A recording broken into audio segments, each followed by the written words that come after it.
सत साहिब सतगुरुदेव की जय। बंदी छोड़ कबीर साहिब जी की जय। बंदी छोड़ गरीबदास जी महाराज जी की जय। स्वामी राम देवानंद जी गुरु महाराज जी की जय हो।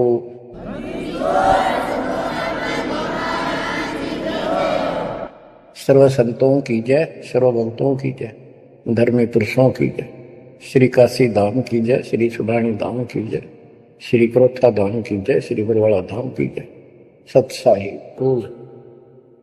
तो ये कति एक नंबर की साधना, थोड़े से भक्ति में गजब के लाभ मिलेगा आपको। अजब गजब। गरीब नौदा भक्ति न तास पे, 10 धा से नहीं हेत, खाली कीर्ति क्या करे बीज न बोया खेत।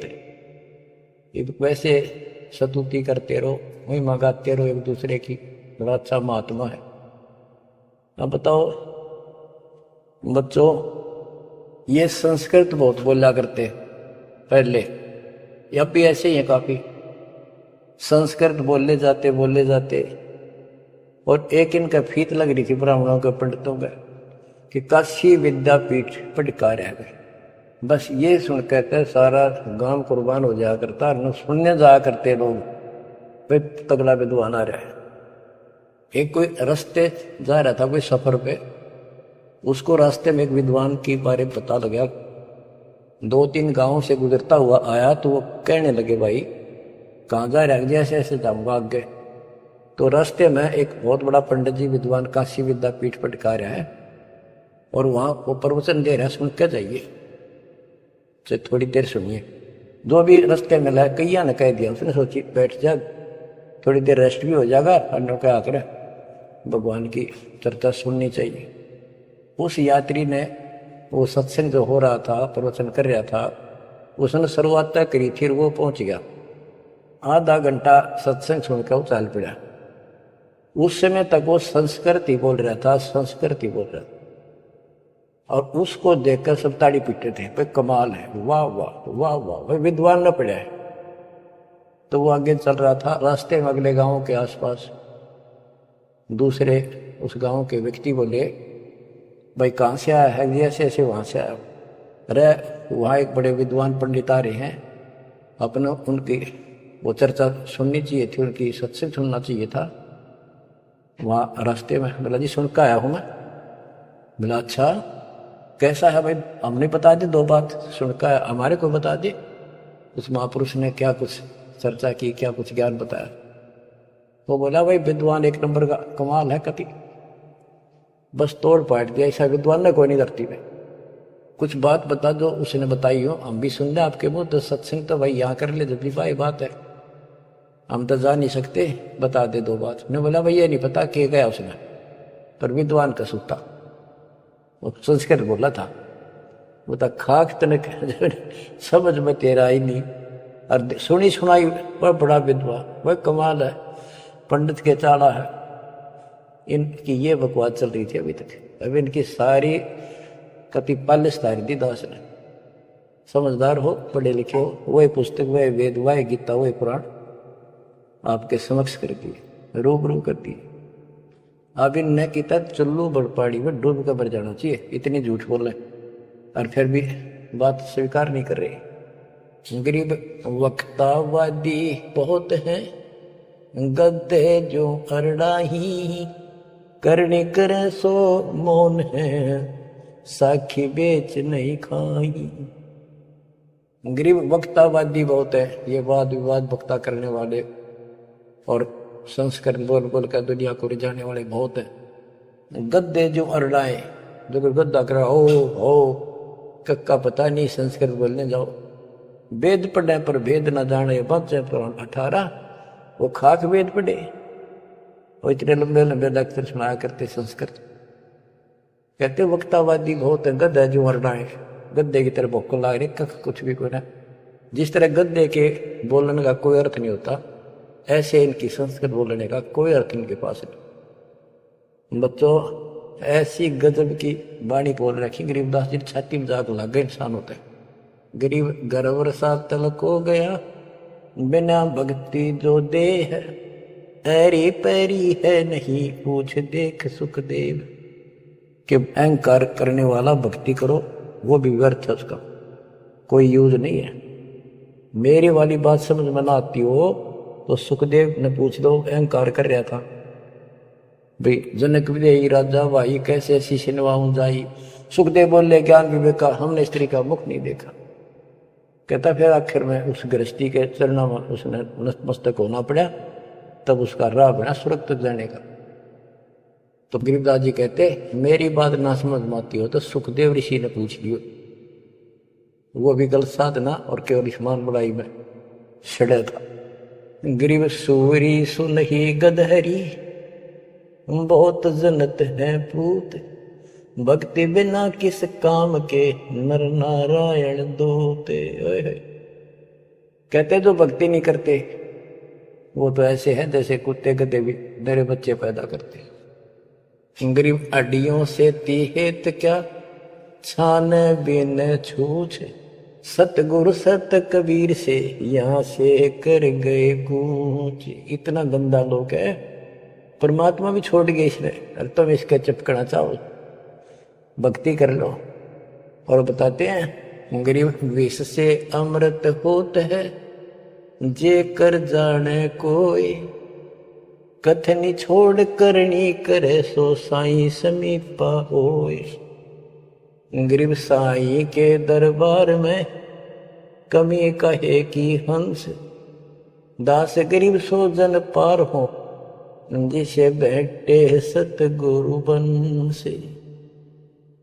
एक एक पॉइंट का एक एक शब्द का अलग अलग गजब का अर्थ फर्क है कि सतगुरु के दरबार में कमी काहे की हंस, दास गरीब सो जन पार हो, वो भगत पार होंगे भगतमती जिसे भेंटे सतगुरु वंश।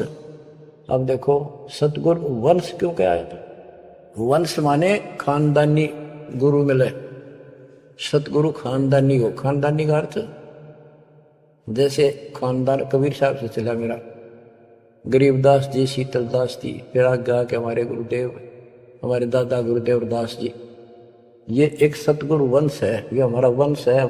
एक कड़ी जुड़ी हुई है हमारे ऊपर से लेकर नीचे तक। और मुझे आदेश है इस अमृत ज्ञान के प्रचार का और दीक्षा देने का। तो कहते दास गरीब सो जन पार हो जिसे भेंटे सतगुरु वंश। तो बच्चों परमात्मा ने तो कसर नहीं छोड़ रखी आपके लिए।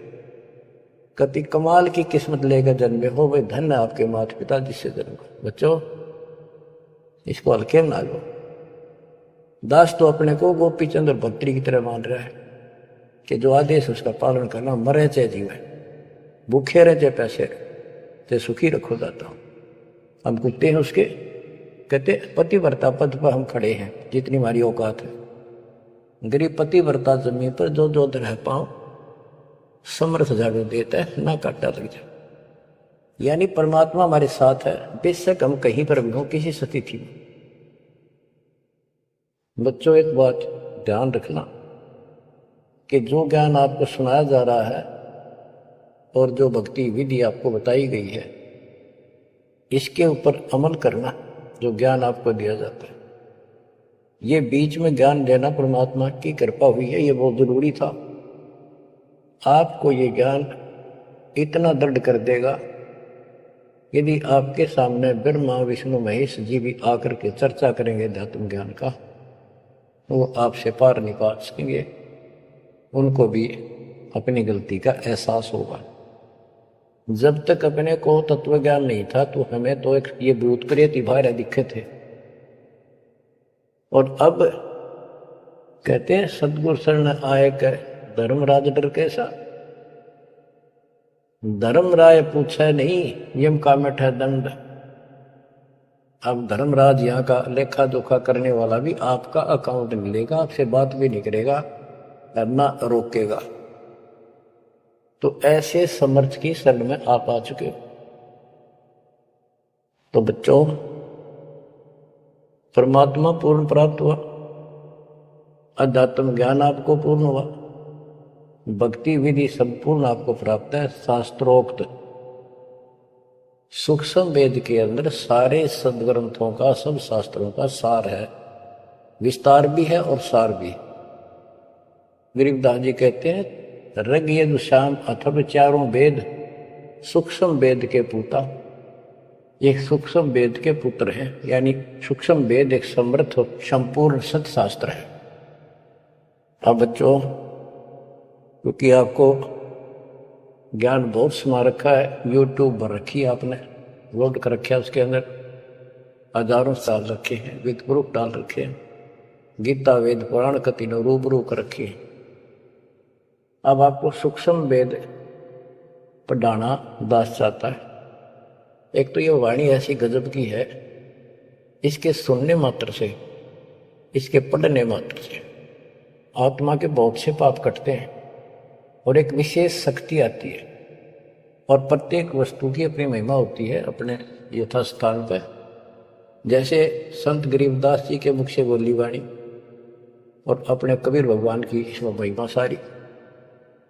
वो पाक साफ आत्मा थे, परमात्मा से मिल चुके थे, उनके अंदर अध्यात्म शक्ति परिपूर्ण थी। उनके मुख से निकली ये वाणी अजब गजब शक्ति है और गजब का काम करती है, बहुत ही ज्यादा असर करती है। और कबीर साहब के मुख से उतरित वाणी, वो तो कहना ही क्या, तो भगवान थे, लेकिन वो वाणी संपूर्ण और सुची नहीं रही। उसमें कुछ अटपट मिलावट, कुछ काट दी, कुछ मिला दी, ये नो की नो हैज इट है। तो आपको ये वाणी सुनाता हूं। गरीब अथ संजीवन का अंग, संजीवन यानी जीवित करने वाला अंग, आत्मा को शक्ति देने का साधन। हमारा उद्देश्य आत्मा को मजबूत करना है। भक्ति की शक्ति से, भक्ति के बल से हम परमात्मा प्राप्त करेंगे। भक्ति के साथ साथ मर्यादा बहुत आवश्यक है। जैसे माता गर्भ को रख यतन बड़ा, ठेस लगे तो क्षीण हुआ तेरी, ऐसे भक्ति का ये भक्ति याद रखनी पड़ेगी। कति जितनी महिमा, जितना कीमत माँ को पता हो अपने बच्चे की, उसको कितनी लगन और कसक होती है। मेरा लाल, मेरा बेटा बेटी ठीक ठाक गर्भ से बाहर आवे, लाड करूं, प्यार करूं और कैसा आनंद आवे, इतनी ही कसक आपको बनानी होगी। और जिस तरह से आपको पूरे गुरु से जो शब्द मिलता है, ये आत्मा में प्रवेश हो जाता है और ये भक्ति रूपी बालक बनना शुरू हो जाता है। आपने इसको बहुत ध्यान रखना पड़ेगा। ये बहुत खराब कर रही है, बहुत बार हमने अपनी भक्ति नष्ट कर दी। अब इसका डर बनाओ, सच्ची लगन से मालिक के चरणों में लगो। कोई भी काम है लगन के बिना नहीं बनता। गरीब सुरती सजीवनी सिंध घर, अजर अमर व ठोर, समाधान एक वृक्ष है, पल लागत बिन बोर। सुरती सजीवन सिंध घर, अजर अमर व ठोर। सतलोक जहाँ परमात्मा रहते हैं और जहाँ से हम नीचे गिरे, वो अजर अमर स्थान है, कभी नष्ट नहीं होता। गरीब आनंदी वह देश है, सदा सजीवन संत, अमर पुरुष देवा जहाँ, वहाँ कछु आदि न अंत। आनंदी वह देश है, यानी सुख का सागर है वो सतलोक। और जहाँ सजीवन संत, यानी जो पूर्ण मोक्ष प्राप्त हो गए, सदा जीवित रहने वाले, वो संत भक्त यानी बेटा बेटी परमात्मा के वहां रहते हैं। अमर पुरुष देवा जहाँ, वहां पर वो अमर पुरुष सत्य पुरुष परमात्मा विराजमान है। गरीब चल मोले के देश को, छोड़ मुल्क की रीत, सुन मंडल में रहते है अवगत अलख अतीत। काल के इस लोक की रीति छोड़कर चलो अपने सच्चे भगवान के देश को। वो आकाश मंडल में सतलोक में रहता हो परमात्मा, अविगत अलख अतीत। गरीब इश्क अलह का जिस लगा, वेद रहा तन गात, नाम अखंड पर चंड धुनी है, साईं जे ही दात। कि जिनको परमात्मा का इश्क हो गया, उसके प्रति सच्ची लगन प्यार हो गया, तो उसका शरीर, उसके अंदर एक विशेष कसक बनी रहती है। गिरिव इश्क अल है उस रब दा, संतों ही दे नाल, अमर पटे जिनके लिखे हैं लालों दे लाल। गिरिव इश्क अल है उस रब दा, उस रब दा तत्व ब्रह्म का, परम अक्षर ब्रह्म के प्रति इश्क बनाओ। और ये इश्क लगेगा कैसे, ये प्रेम बढ़ेगा कैसे? गरीब इश्क अल है उस रब दा, संतों ही दे नाल, अमर पटे जिन दे लिखे हैं लालों दे लाल। कि संतों की शरण में, सतगुरु की शरण में, और फिर अपने ही भक्तों के साथ सत्संग में उस परमात्मा का इश्क, प्रेम, उसके प्रति तड़फ संतों के साथ ही बढ़ेगी। और अमर पटे जिन दे लिखे हुए हैं लालों दे लाल। तो जो सतगुरु शरण में आगे परम संत का ज्ञान सुना, तो उनका ऑटोमेटिक इतना गजब का ज्ञान है, यो उस परमात्मा की महिमा, उस सतलोक का आंखों देखा प्रत्यक्ष प्रमाण दिया जाता है। तो संतों के सत्संग सुनने से और उसी संगत में रहने से उस परमात्मा के प्रति इश्क बढ़ता है, उसमें प्यार बढ़ता है। अमर पटे जिन दे लिखे, कि उनके सतलोक में अमर पटे लिख दिए सदा के लिए, यही रहोगे। वे हैं लालों दे लाल, वो हैं बहुकीमती पुण्यात्मा, जिनको ऐसा सत्संग, पूर्ण संत और अच्छी संगत मिलती है। क्योंकि सारे भगत हो गए तुम बेटा बेटी, और सबको एक ज्ञान होगा, सच्चा भगवान का ज्ञान होगा, तो जहां तुम बैठोगे चर्चा यह चल लगी, तो इस तो बात बनेगी, कोई डिस्टर्बेंस नहीं होगा, मन में कोई शंका नहीं आओगी। तो कहते अमर पटे उन जिन दे लिखे, उनके अमर पटे लिखे गए सतलोक में, अब वो नहीं रुक सकते। पहले क्या था, परमात्मा कबीर साहब आए 600 साल पहले, ज्ञान तो वो इससे भी अच्छा देखते थे, दास क्या दे सकता उनके आगे। लेकिन हमारी बुद्धि काम नहीं कर रही थी कि सच में सारी बात सच्ची है जो कबीर साहब बता रहे। धर्मदास जी बताते थे, मैं आंखों देख आया हूं ये भगवान है, लेकिन उनकी कौन विश्वास कर रहा था, एक आदमी की। अब सारे प्रमाण दिखा दिए। गरीब इश्क अल उस रब दा, संतों ही दे नाल, अमर पटे जिन दे लिखे हैं लालों दे लाल। अब आपको देखो ये सच्चा ज्ञान मिला, सच्ची भक्ति दास के माध्यम से। अब आप प्रतिदिन उस परम पिता की महिमा सुन रहे हो, आपकी तरफ ऑटोमेटिकली समाधि की तरफ अजब से बढ़ जाएगी। कुछ दिन के बाद देख लेना, क्योंकि आपको पता चलेगा कि जिनको हम अपना मान रहे हैं, ये अच्छी बात है, हमारा परिवार है, नाम ले लिया ही तो हम सारे उस मालिक के होंगे। लेकिन किसी कारण से नाम खंड हो गया तो कोई बचाव नहीं कर सकेगा इनमें से जिनको हम अपना मान रहे हैं। जैसे आपको बता, प्रधानमंत्री आपका कति खास मित्र हो, रिश्तेदार है, लेकिन जब काल का अटैक होगा वो नहीं बचा सकता कति भूल के भी, स्वप्न में भी ना सोचियो, वो आप मारा जाएगा कभी। तो इस तरह की बातों से आपको परमात्मा के प्रति तड़प बढ़ेगी। आज भी साथी संसार छोड़ कर जाओगे तो भी आपके साथ यही होगा, वहां कोई परिवार का सदस्य आपके साथ नहीं।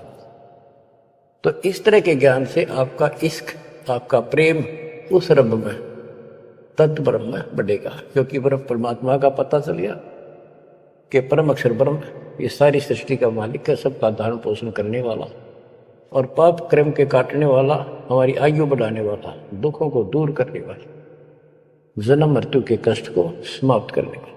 तो फिर इश्क किसमें लगेगा, फिर प्रेम किसमें होगा। आत्मा बहुत दिनों से प्यासी है, एक बार इसका समझ में आ जाएगी ना, तड़प जाएगी। सारा संसार एक तरफ और हम एक तरफ। जब ऐसी स्थिति आ गई, समझो अमर पटे जिन दे लिखे, ये हैं लालों दे लाल, ये भगवान के लाल, लालों के लाल, यानी बहुत कीमती आत्मा बन गई। इनके अमर पटे लिखे गए वहां पर, यानी इनको अमर स्थान प्राप्त हो गया, ये अमर हो चुके हैं। जब मर्यादा नहीं तोड़ेंगे तो गरीब लोक पाल लीला बजर, कदे दरो नहीं शीश, तीन काल जाचो नहीं मोही मिले जगदीश। अब आत्मा की ये स्थिति हो जाएगी कि 21 ब्रह्मांड का राज भी कोई देने, 3 लोग का तो छोड़ो, पृथ्वी भी छोड़ो, हमने कभी सौंपने में भी नहीं उसकी इच्छा करनी। मोहे मिले जगदीश मुझे मालिक मिल गए, तो यहाँ भी साथी राजा दुर्गति को प्राप्त हो जाता है और भक्त सदा सुखी रहता है। और ये जो राज बनना, मंत्री बन गया, मुख्यमंत्री बन गया, ये तो गुड़िया के से खिलौने वाले खेल खेल रहे बच्चे। कल रात जाता रहेगा मुंह लटकाए फिरे, कोई नमस्ते करने नहीं पावे। गरीब और राज सब तुच्छ है, गुड़िया नाल खिलावे, अग्नि लगे तिस बुद्धि को जिन हृदय यो भावे। क्या बताते हैं, यदि कोई राजपाट की इच्छा करता है, भगवान से डिमांड करता है, आग लगा उसकी अकल को, जिसके दिल में ये भाव आता है। और राज सब तुच्छ है, ये गुड़िया नाल खिलौने वाला खेल खेलते। अग्नि लगे तिस बुद्धि को जिन हृदय यो भाव, आग लगे उनकी अकल को जिनको इस तरह की इच्छा है, सरपंच बन जाऊं, मेंबर बन गया, भक्ति करनी थी वो छोड़ दी, बकवादा बढ़ गया, फिर भक्ति की क्या आवश्यकता रहेगी। और ये ज्ञान क्या कहता है, 3 लोग का राजीव को जय को दे, लाख बधाई क्या करे तो नहीं नामते। जब परमात्मा कबीर जी की हम शरण में रहेंगे क्या होगा, गरीब काल कर्म लागे नहीं, मारा दंड डबीर, अलकी भारी उससे की सतगुरु सत्य कबीर। कि अब हम उनकी शरण में आ गए हैं तो हमारे ऊपर काल और कर्म का कोई लेना देना नहीं रहा। उसके मारा दंड डबीर के परमात्मा ने उनको भगा दिया। इब हल्की भारी उससे की, इब हमसे दुखी रहे चाहे सुखी है, अब सतगुरु सत कबीर उसी के साथ हमारा सब कुछ है। लेकिन हमें कोई कष्ट नजर आता है, उसके बारे में बताया है कबीर, सतगुरु शरण में आने से आई चढ़ बता, जय मस्तिष्क में सूढ़ी हो वह कट्टे में टूट जा। तो ये छोटे मोटे जो कष्ट आवे इनको ज्यादा ना ध्यान देना, विचलित ना हो जाना। आप आपको मोक्ष दे, सदा सुखी रखे, सत्संग।